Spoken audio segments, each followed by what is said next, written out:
Chers amis, chers camarades, je vais vous parler aujourd'hui de l'histoire du Parti du travail de Belgique. Mais avant tout, puisque nous faisons connaissance pour la première fois, quel genre de parti sommes-nous?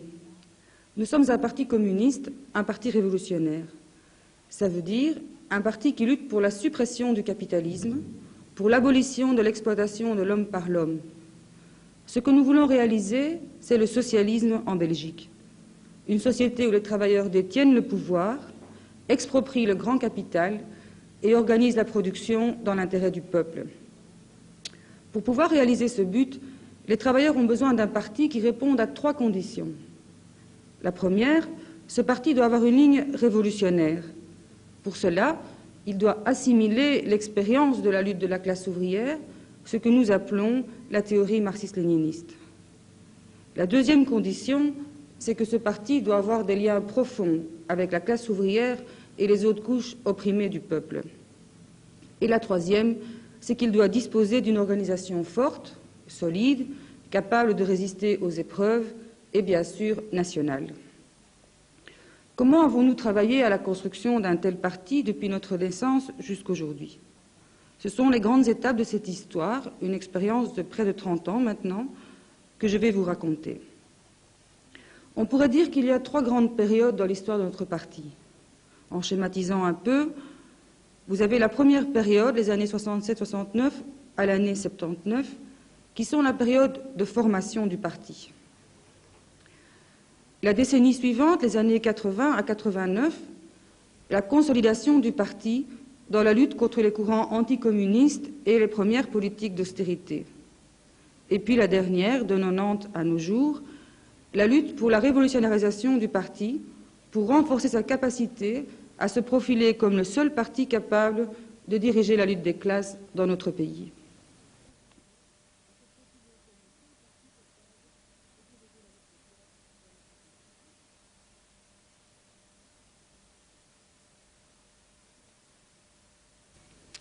Prenons la première période, 1969-1979. 10 années pour la formation d'un parti national. Rappelez-vous la fin des années 60. Tout le monde se souvient ou a entendu parler de mai 68 en France, ce grand mouvement de contestation estudiantine. Les années 60 avaient été marquées partout dans le monde par de grands mouvements de lutte. La lutte pour la décolonisation des peuples du tiers-monde, comme par exemple la lutte du peuple vietnamien pour se libérer de l'impérialisme américain, la lutte pour l'égalité des droits des Noirs aux États-Unis, les luttes revendicatives de la classe ouvrière chez nous pour l'augmentation des salaires ou l'amélioration des conditions de travail, la révolution culturelle en Chine pour renforcer le pouvoir des travailleurs sous le socialisme. Toutes ces luttes des années 60 avaient eu une influence, un écho considérable dans la jeunesse étudiante. À la fin des années 60, les étudiants qui sortaient de l'UNIF avaient toutes les chances de trouver un travail. Ils ne se posaient pas la question s'ils allaient travailler, mais plutôt comment ils allaient utiliser leur diplôme, au service de qui, dans ce monde en lutte, ils allaient employer leurs connaissances. En 67, éclate à Louvain une lutte étudiante qui s'oppose à l'enseignement bourgeois, élitiste, dominé par les hiérarchies catholiques réactionnaires.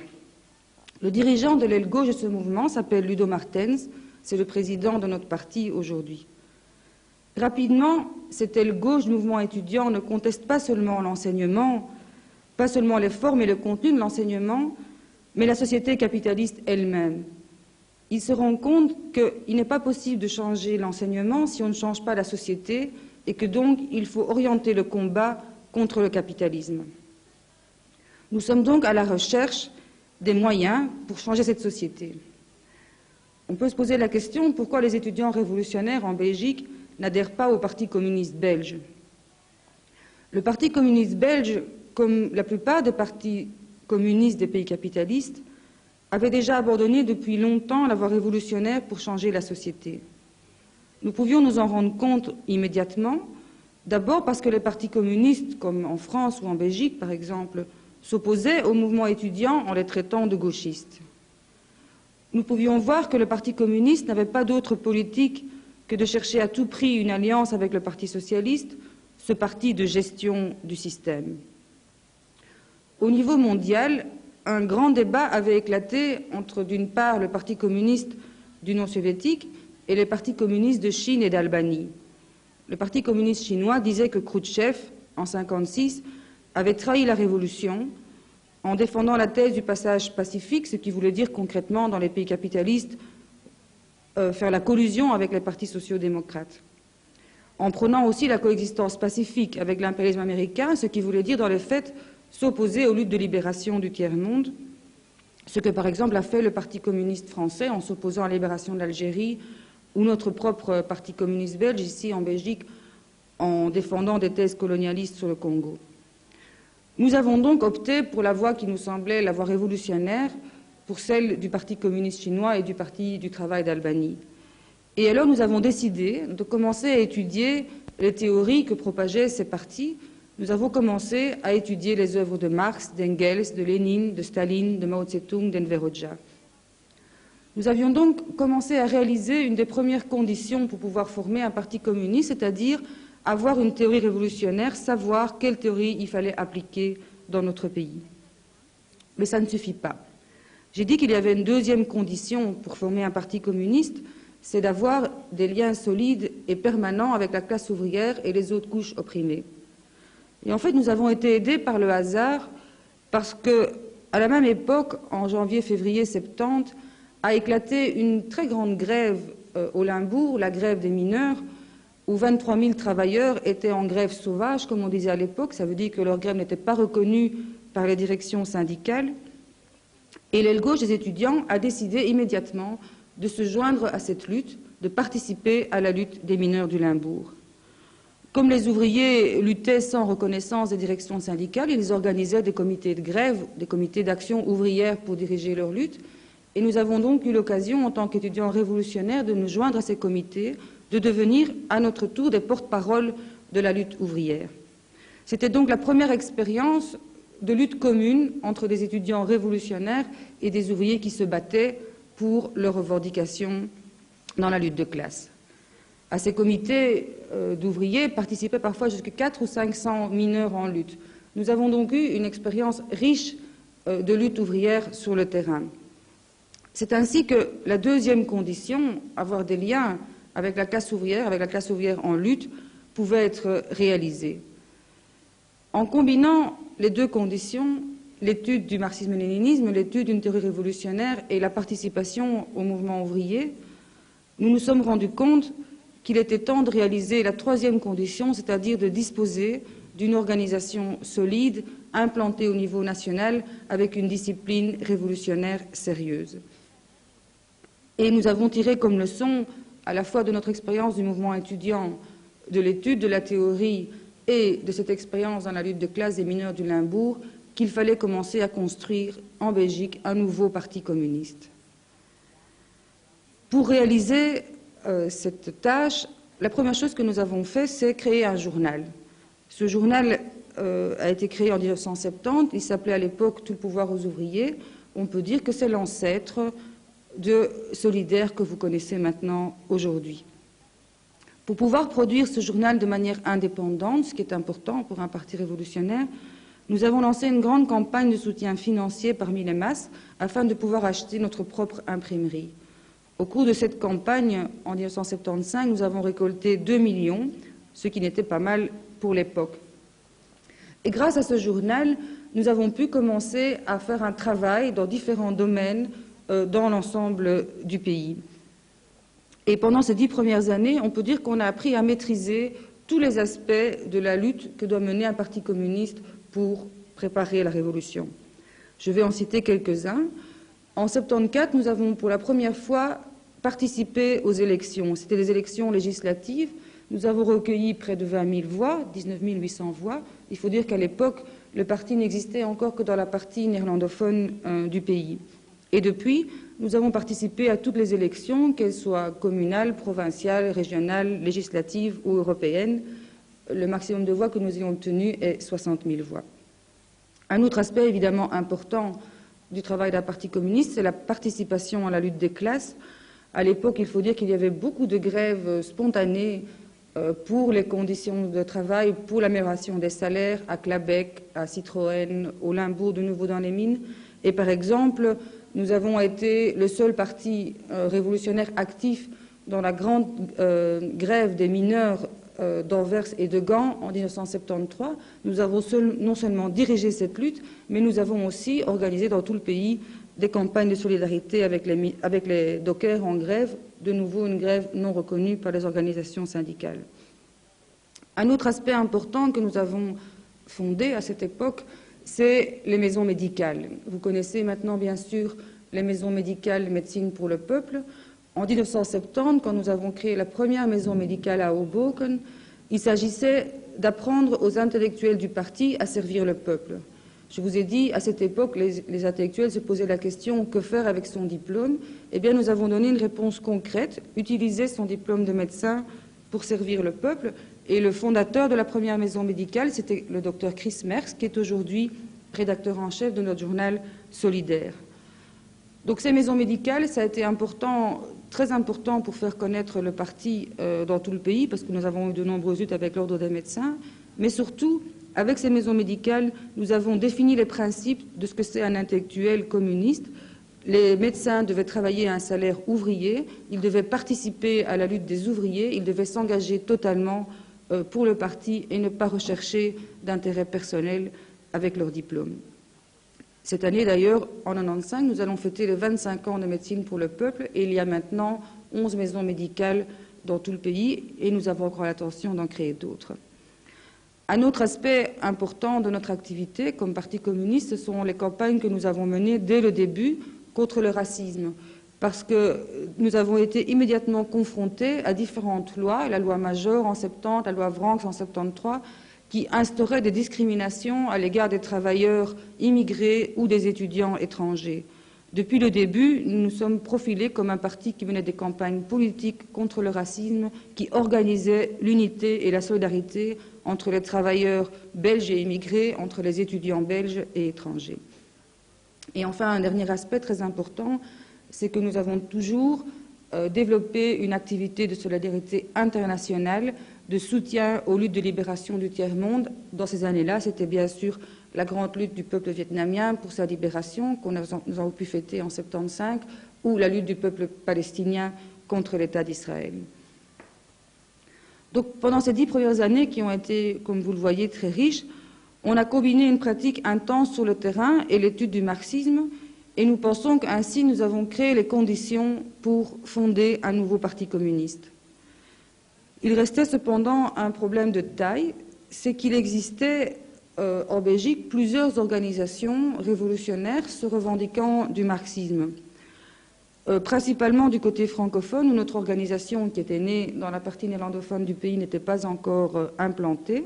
Il y avait là différents groupes marxistes-léninistes, dont le principal était l'UCMLB, l'Union des communistes marxistes-léninistes de Belgique. Il était évident qu'on ne pouvait pas prétendre être un parti tant qu'il n'y avait pas l'unité de tous les communistes du pays au sein d'une même organisation. Mais nous n'étions pas d'accord avec la ligne politique de l'UCMLB, que nous trouvions une organisation intellectualiste, sectaire, très dogmatique, très coupée des masses. Et nous avons lancé, en 1974, un débat avec cette organisation pour convaincre la majorité de ses membres, de ses cadres, du caractère erroné de leur orientation. Malheureusement, nous avons dû constater que cette organisation n'était pas ouverte à la discussion, aux critiques que nous leur faisions. Et en 1976, suite à des bagarres internes, cette organisation a explosé. Entre-temps, comme les choses n'évoluaient pas bien, nous avions décidé avec le parti de nous implanter également dans la partie francophone du pays et un certain nombre de cadres flamands de l'organisation sont allés s'établir à Liège, à Charleroi, à Mons, dans la partie francophone de Bruxelles, pour implanter le parti dans l'ensemble du pays. En 1976, l'UCMLB a éclaté et une petite partie de ces cadres et de ces militants ont adhéré à Amada, comme nous nous appelions à l'époque. Nous avons pensé alors que les conditions étaient réunies pour parler vraiment de la fondation du parti, pour vraiment pouvoir se nommer à juste titre un parti communiste au niveau national. Nous avons donc commencé à préparer le congrès de fondation du parti qui s'est tenu en 1979. C'est en 1979 que nous avons élaboré un programme national qui explique nos revendications et la façon dont nous comptons arriver à la révolution socialiste, au socialisme, et aussi que nous avons élaboré les statuts du parti. C'est aussi à ce moment-là que nous avons pris le nom de Parti du travail de Belgique.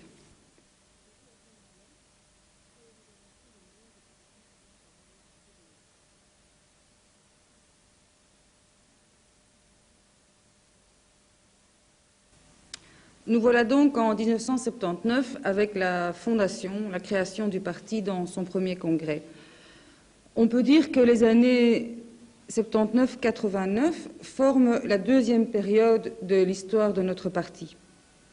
En fait, c'est une période de consolidation politique et idéologique, surtout en lutte contre les courants anticommunistes. Quand nous avons commencé à travailler comme communistes à la fin des années 60, on ne parlait pas encore de crise du capitalisme. Mais pendant que nous étions en train de construire notre organisation, s'est ouverte la première crise du système à laquelle nous, comme jeunes communistes, nous étions confrontés au milieu des années 70. Nous n'avions pas encore conscience à l'époque de la profondeur et de la durée de cette crise. C'est d'ailleurs au début des années 80 que les gouvernements des différents pays européens, d'ailleurs, ont commencé à prendre les premières mesures sérieuses d'austérité avec le gouvernement Martens-Gol en 81. Premières attaques contre l'index, première modération des salaires, déjà soi-disant pour sauver l'emploi, première mesure d'envergure pour commencer à démanteler la sécurité sociale. Le patronat et les gouvernements commencent leur grande offensive contre la classe ouvrière, contre les chômeurs, contre les malades, contre les pensionnés. La bourgeoisie se rend compte, elle se rend compte très bien qu'on va vers une dégradation de plus en plus grande, de plus en plus grave de la situation des travailleurs, dégradation qu'on n'aura encore jamais vue depuis la Deuxième Guerre mondiale. Les patrons savent que quand on attaque les travailleurs, il va y avoir des réactions, et ils savent que pour éviter une révolution dans ces conditions, il faut à tout prix décapiter la classe ouvrière, c'est-à-dire détruire les organisations communistes. Ce n'est donc pas un hasard si au début des années 80, justement quand on commence toutes ces politiques d'austérité, quand on s'aperçoit que la crise va être de longue durée et qu'elle va être pénible, ce n'est pas un hasard si c'est à ce moment-là que des intellectuels de gauche, comme par exemple André Gorz en France, annoncent que la classe ouvrière va disparaître. Il y a un livre fameux qui s'appelle d'ailleurs « Adieu au prolétariat ». Et pour ces gens-là, les travailleurs vont tout simplement disparaître, la classe ouvrière n'existe plus, et si la classe ouvrière n'existe plus, le marxisme, qui est la théorie pour la libération de la classe ouvrière, n'a plus de raison d'être. S'il n'y a plus de classe ouvrière, s'il n'y a plus besoin du marxisme, bien sûr, il n'y a plus non plus besoin d'un parti communiste. Ils disent qu'il faut se tourner vers d'autres mouvements, vers l'écologie ou vers le féminisme. Il faut améliorer le système de l'intérieur, il faut un peu le démocratiser. Il faut surtout essayer de le sauver à tout prix. Il ne faut plus l'abattre. C'est la première fois, en fait, que nous sommes confrontés à une vague anticommuniste de cette envergure. Évidemment, comme c'est notre première expérience d'attaque frontale contre le marxisme, contre le communisme, il y a un certain désarroi dans notre organisation. Un certain nombre de cadres, même au niveau de la direction nationale du parti, sont influencés par ces idées. Ils commencent à plaider dans le parti pour la suppression du marxisme, comme unique théorie révolutionnaire. Ils s'opposent à nos principes d'organisation, le centralisme démocratique. Ils prétendent que plusieurs théories, des théories prolétariennes, petites bourgeoises, bourgeoises, peuvent coexister dans le parti. Ils attaquent le rôle dirigeant du Parti communiste et ils recommandent au parti de se cacher dans des fronts, de ne plus trop agiter le drapeau de la révolution, le drapeau communiste. Ces idées qui se sont répandues dans toute l'Europe, pratiquement dans tous les pays industrialisés, capitalistes, ont eu des conséquences néfastes parce qu'un certain nombre d'organisations, comme par exemple les partis communistes qui s'étaient reformés en Allemagne ou au Canada, par exemple, se sont totalement effondrés à l'occasion de cette campagne anticommuniste. Heureusement, chez nous, dans le parti, la direction prend conscience du danger de ces théories et tire les leçons de la disparition de ces organisations révolutionnaires. Nous organisons au sein du parti notre première grande campagne d'éducation contre l'anticommunisme. À travers ces discussions, nous préparons le deuxième congrès du parti qui se tiendra en 1983. C'est à ce moment-là que, dans la discussion contre l'anticommunisme, nous approfondissons nos principes idéologiques et nos principes d'organisation, et nous publions un certain nombre de documents comme la morale révolutionnaire, la crise du mouvement révolutionnaire en Europe, la conception du parti ou Parti et Front, qui seront des documents qui vont nous permettre de nous consolider sur le plan politique et idéologique dans la lutte contre l'anticommunisme. Il faut dire quand même que notre organisation a résisté, mais au cours de cette lutte, nous avons perdu dans certaines régions jusqu'à un quart de nos membres qui ont été désorientés par l'attaque, cette première grande attaque contre le communisme. Mais si nous avons perdu un quart de nos membres, on peut dire en même temps que le parti s'est renforcé au cours de cette lutte parce que nous avons forgé des armes politiques, idéologiques, organisationnelles pour que le parti soit capable de résister à de nouvelles épreuves.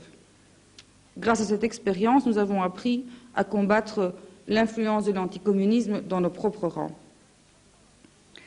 Mais nous n'avons pas seulement combattu sur le plan théorique l'idée que la classe ouvrière allait disparaître, nous avons aussi, pendant cette période, renforcé nos liens avec la classe ouvrière bel et bien existante en prenant énergiquement la défense de ses intérêts contre les différents plans d'austérité que les gouvernements successifs allaient nous imposer.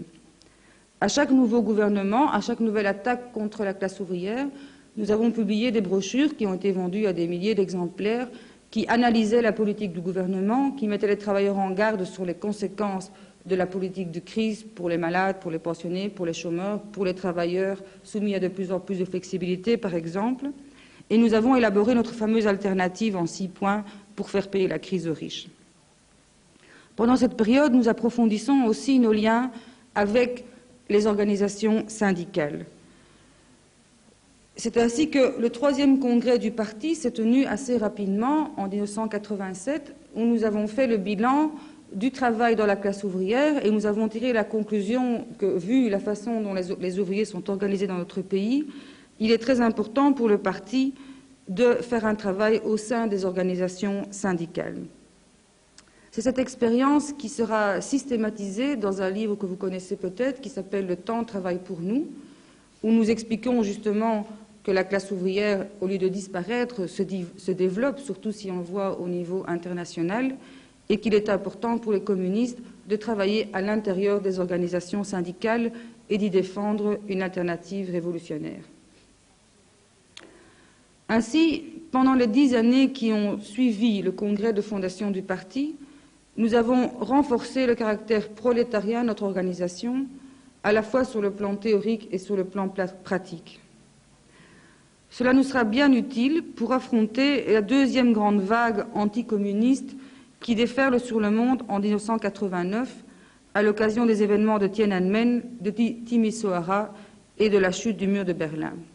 Rappelez-vous, en 1989, la bourgeoisie est triomphante, le mur est tombé, c'est la fin du communisme, c'est la fin de l'histoire de la classe ouvrière.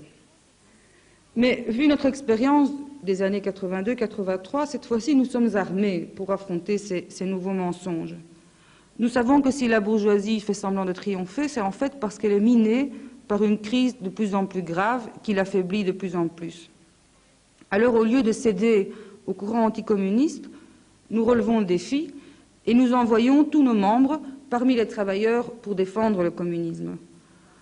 Nous annonçons aux travailleurs que la bourgeoisie ment, que la chute du mur ne signifie pas la liberté, la démocratie et le bien-être pour les peuples de l'ex-Union soviétique et des pays de l'Est, mais plus de guerre, plus de fascisme, plus de misère. Évidemment, au début, ce n'était pas facile de convaincre les gens, parce que tous les journaux, la télévision, la radio répandaient sans cesse que la fin du communisme, c'était la fin de l'oppression et donc la liberté pour les peuples. Mais nous avons tenu bon. Et quelques années plus tard, quand les travailleurs ont pu se rendre compte de leurs propres yeux de ce qui se passait en Union soviétique et de leurs anciens pays de l'Est, ils ont vu que nous avions raison et que la chute du socialisme, ça signifiait une attaque généralisée contre les travailleurs, non seulement des anciens pays socialistes, mais aussi contre les travailleurs ici, dans les pays capitalistes, et contre les peuples du tiers-monde. Nous sommes donc à la fin des années 80. Il fallait défendre le communisme contre les attaques anticommunistes, Mais il fallait aussi répondre aux questions des travailleurs et des progressistes. Qu'est-ce qui n'a pas marché sous le socialisme? Pourquoi le socialisme est-il tombé à l'Est? Est-il possible de construire le socialisme? Est-il possible d'éviter la dégénérescence des partis communistes au pouvoir? C'était évident qu'il fallait aussi répondre à ces questions, et pour pouvoir y répondre, nous nous sommes mis à étudier l'histoire de l'Union soviétique et des autres pays de l'Est. Nous avons à nouveau organisé un grand débat dans le parti sur l'expérience des pays socialistes, et ce débat a donné lieu au 4e congrès du parti qui a eu lieu en 1990. Vous pouvez trouver le résultat de ces travaux dans 2 livres principalement, l'URSS et la contre-révolution de velours et un autre regard sur Staline. Dans ces livres, nous expliquons en gros que les pays socialistes ont commencé à dégénérer quand ils ont cessé de mener la lutte contre le capitalisme, contre l'influence du capitalisme dans leur propre pays, dans leur propre parti. Il est inévitable que sous le socialisme se reforment des tentatives de la bourgeoisie de reprendre le pouvoir, soit des anciens exploiteurs, soit des gens qui se laissent appâter, disons, par les sirènes de l'impérialisme, et qu'il y ait donc des tentatives de changer la nature du régime. Toutes les attaques de la bourgeoisie se concentrent sur Staline, et ce n'est pas un hasard, parce que Staline a été le dernier dirigeant du Parti communiste de l'Union soviétique à mener une lutte implacable contre ces tentatives de restauration, à mener une lutte contre ceux qui voulaient changer la nature profonde du système socialiste. Staline est connu, bien sûr, pour sa lutte contre le fascisme, mais s'il est surtout attaqué par la bourgeoisie, c'est parce qu'il a voulu aussi préserver le caractère communiste de son parti et donc mener la lutte contre toutes les tendances capitalistes à l'intérieur de la société et du Parti soviétique. Nous avons beaucoup discuté de ces leçons, de l'analyse qu'on pouvait tirer de la dégénérescence des partis au pouvoir dans les pays socialistes à l'Est, et nous avons pu résister, disons, plus facilement à la première vague anticommuniste, justement parce que nous avions l'expérience de cette campagne de 82-83, et donc, à cette époque, seulement une toute petite minorité de cadres a quitté le parti. La grande majorité, si pas presque l'unanimité des cadres et des membres de l'organisation, sont restés fidèles à notre idéal communiste et se sont jetés avec nous dans la bataille. Si vous voulez mieux connaître l'histoire de cette lutte au sein du parti contre cette deuxième vague anticommuniste, vous devez lire le livre de Tiananmen à Timisoara, où nous racontons les débats politiques qui se sont passés dans l'organisation à cette époque. Nous voilà donc au début des années 90, et cette époque, à nouveau, va être une époque de changement, non seulement dans la société, mais aussi dans notre propre parti. Au début des années 90, nous sommes donc assez fiers d'avoir résisté aux 2 grandes vagues anticommunistes de la décennie qui précède, mais nous sommes aussi conscients que ça ne suffit pas. Un parti révolutionnaire doit être capable de s'adapter chaque fois au changement de situation. Et le début des années 90 marque effectivement un tournant assez important. D'abord, il devient tout à fait clair maintenant que la crise du système auquel on est confronté est une crise profonde, durable, qu'il n'y a pas de petites recettes qui vont permettre de sortir du tunnel, mais qu'on s'engage vraiment dans une crise permanente de la société, pas seulement chez nous, mais dans le monde entier. La chute du socialisme à l'Est est aussi, il faut le reconnaître, une victoire du capitalisme et de l'impérialisme. Ça veut dire que le rapport des forces dans le monde est provisoirement à l'avantage du système dominant. Et les bourgeois, les patrons, sont bien décidés à en profiter. La crise s'approfondit, la lutte entre les grands blocs capitalistes, les USA, l'Europe, le Japon, pour conquérir les marchés, des marchés qui se rétrécissent puisque toute la population s'appauvrit au niveau mondial, devient de plus en plus terrible. Et donc l'agressivité contre les travailleurs ici et contre les travailleurs du tiers-monde aussi monte d'année en année. C'est donc important pour nous de prendre conscience que les conditions dans lesquelles nous travaillons ont fondamentalement changé depuis notre naissance. Je vous ai dit tout à l'heure que quand nous avons commencé à militer comme révolutionnaires, on ne parlait pas encore de crise du capitalisme, fin des années 60, les Golden 60s, donc nous n'avions pas encore l'habitude ou l'expérience d'affronter une crise profonde du système. Et donc, c'est très important pour nous de nous adapter à chaque situation nouvelle, et les années 90 vont marquer le début de ce qu'on appelle le nouvel ordre mondial, où la réaction est à l'offensive contre les travailleurs et contre les peuples.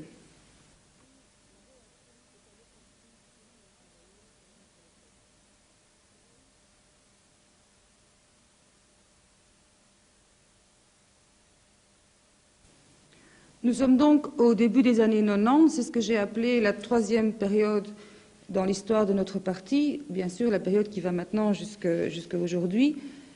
Et on peut dire qu'on pourrait l'appeler une période de révolutionnarisation de notre parti. Ce que je veux dire par là, c'est adapter justement le parti aux circonstances nouvelles, prendre conscience que la façon dont nous travaillons dans les années précédant la crise et la façon dont nous travaillons maintenant doivent nécessairement être différentes puisque les situations ont changé. Et un grand principe pour un parti révolutionnaire, c'est qu'on ne peut jamais se reposer sur ses lauriers. On doit toujours se lancer dans des nouveaux défis et certainement les défis qui nous sont imposés par l'évolution de la lutte de classe. Je vous ai dit, avec les années 90, nous avons dû affronter, les travailleurs doivent affronter, une agressivité jamais vue du capitalisme depuis la Deuxième Guerre mondiale. La première manifestation de cette agressivité de l'impérialisme, cela a été la guerre du Golfe en 91, où toutes les armées des pays impérialistes se sont jetées sur un petit pays arabe, tout simplement parce que celui-là voulait disposer librement de ses richesses naturelles. Nous avons dénoncé cette guerre comme une guerre pour le pétrole. Pas une guerre pour le droit international ou quoi que ce soit, mais une guerre pour que l'impérialisme puisse imposer aux pays du tiers-monde les prix qu'il veut pour les matières premières. Et notre parti a été le seul à organiser la solidarité et la mobilisation ici en Belgique contre cette guerre et contre l'embargo meurtrier imposé au peuple irakien. Une autre grande campagne contre cette agressivité renouvelée du système, c'est bien sûr la lutte contre la montée du fascisme dans notre propre pays. Vous vous souvenez qu'aux élections législatives en novembre 1991, les fascistes ont fait leur première percée spectaculaire sur le plan national en obtenant 479 917 voix aux élections. Et bien là aussi, notre parti a été le seul parti politique dans ce pays à soutenir, à aider de toutes ses forces la campagne pour l'égalité des droits, pour la naturalisation automatique des immigrés d'objectif 479 917. Et grâce d'ailleurs aux nombreuses forces que nous avons lancées dans la bataille, aux côtés de milliers et de milliers de progressistes, d'antiracistes, cette campagne a permis de réunir 1 million de signatures, ce qui est la plus grande pétition du siècle dans notre pays.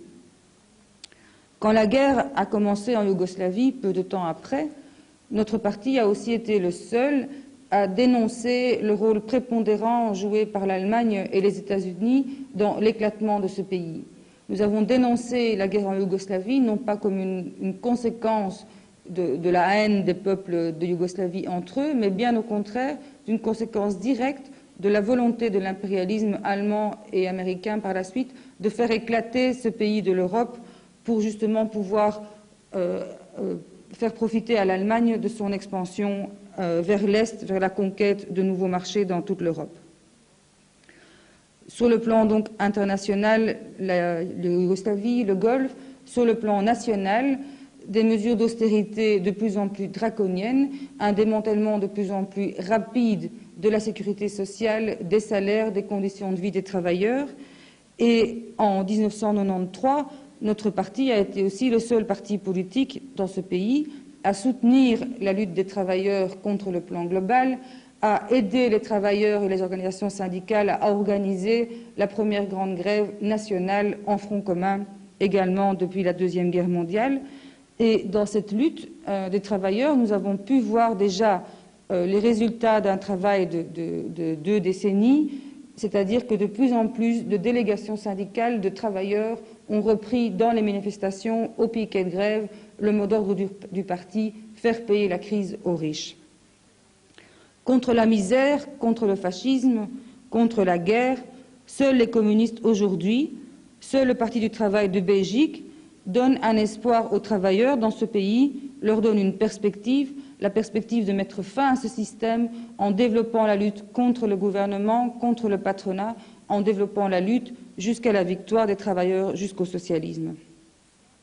Alors que tous les partis actuellement, y compris le Parti socialiste et les partis écologistes, courent au secours du capital, cherchent des solutions pour empêcher la lutte des travailleurs et renforcer le système, notre parti, avec vous, se bat avec de plus en plus de conviction et de fermeté pour le socialisme, pour la révolution. Les années 90 nous ont appris quelque chose, c'est que chaque fois que la bourgeoisie attaque, chaque fois que la bourgeoisie, affaiblie par sa crise, la bourgeoisie aux abois, lance de nouvelles attaques contre les travailleurs, contre les peuples du tiers-monde, il faut que les communistes aient plus de courage, plus de détermination, plus d'engagement aux côtés des peuples dans la défense de leurs intérêts. Ça nécessite aussi chaque fois de nouvelles analyses révolutionnaires, de nouvelles études pour comprendre la stratégie de l'adversaire et pour pouvoir y opposer une alternative. Pour être prêt à diriger la lutte des classes dans des conditions nouvelles, il faut aussi adapter le parti radicalement à ces nouvelles situations. C'est ça ce qu'il y a de nouveau dans cette période de l'histoire du parti, c'est que nous nous sommes rendus compte, d'une part parce que la situation avait changé, d'autre part parce que nous avions tiré les leçons de la dégénérescence des partis à l'Est, qu'il faut aussi être très vigilant sur la nature du parti, sur sa capacité à s'adapter à de nouvelles situations. En bref, il faut être vigilant contre la routine, contre la dégénérescence intérieure. Parce qu'après 20 ans de militantisme, il est inévitable que certaines habitudes s'installent, qu'on ne soit pas prêt tout à fait à renouveler son engagement, à l'adapter à la situation. Et donc nous avons estimé qu'il fallait secouer le parti, qu'il fallait secouer la direction du parti. La plupart des cadres qui dirigent notre organisation actuellement sont issus de la génération dont je vous ai parlé, du début des années 70, fin des années 60, ce qui veut dire que la plupart d'entre eux approchent ou dépassent déjà la cinquantaine. Donc il était nécessaire de combattre le danger de vieillissement, de bureaucratisation du parti.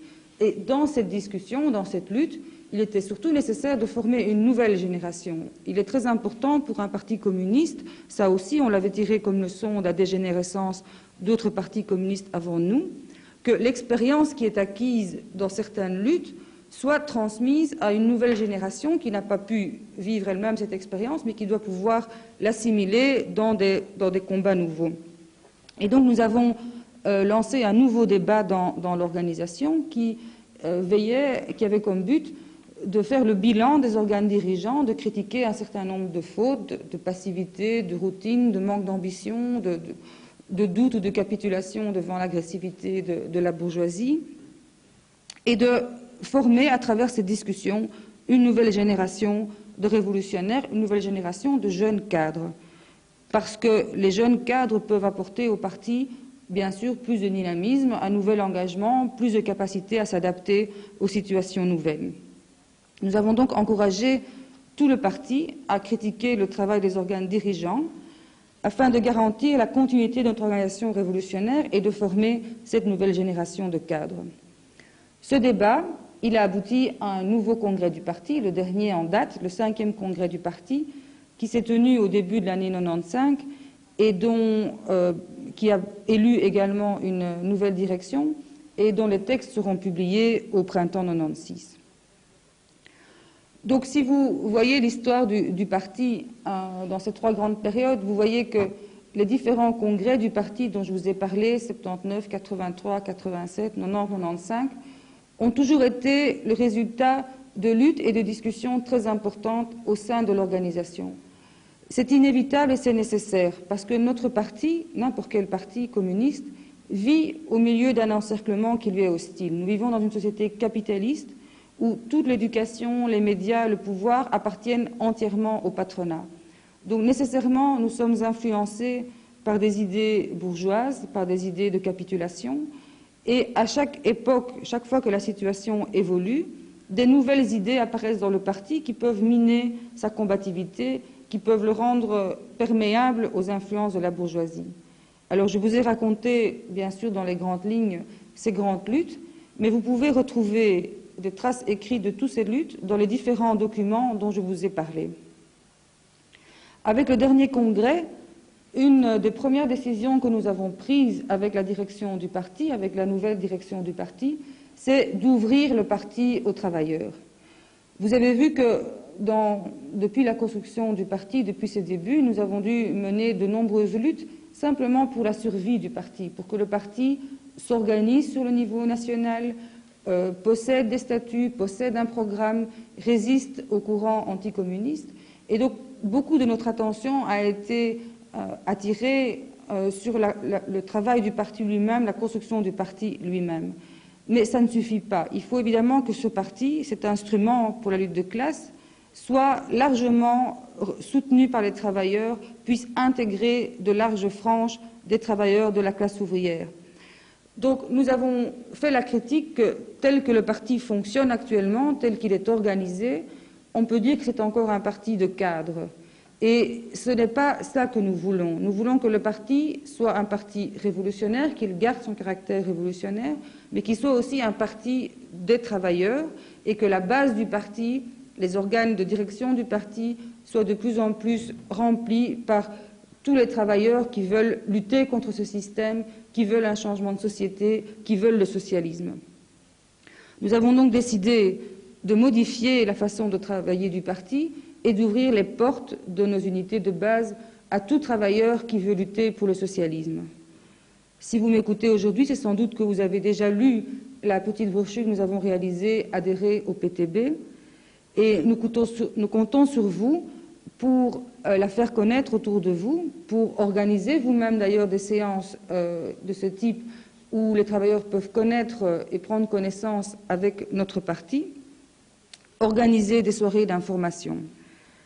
Nous serons d'ailleurs à votre disposition pour répondre à toutes les questions que vous avez sur cette histoire et aussi pour vous permettre de recevoir, d'acheter les documents et les livres dont je vous ai parlé et qui retracent les grandes étapes de l'histoire du parti. Je voudrais encore vous dire qu'un parti, ça change, ça doit changer tout le temps, mais que nous nous trouvons maintenant devant un défi important.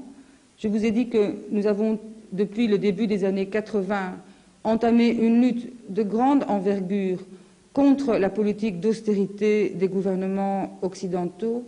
Nous avons entamé des luttes pour défendre le droit des peuples du tiers-monde à se libérer de l'impérialisme.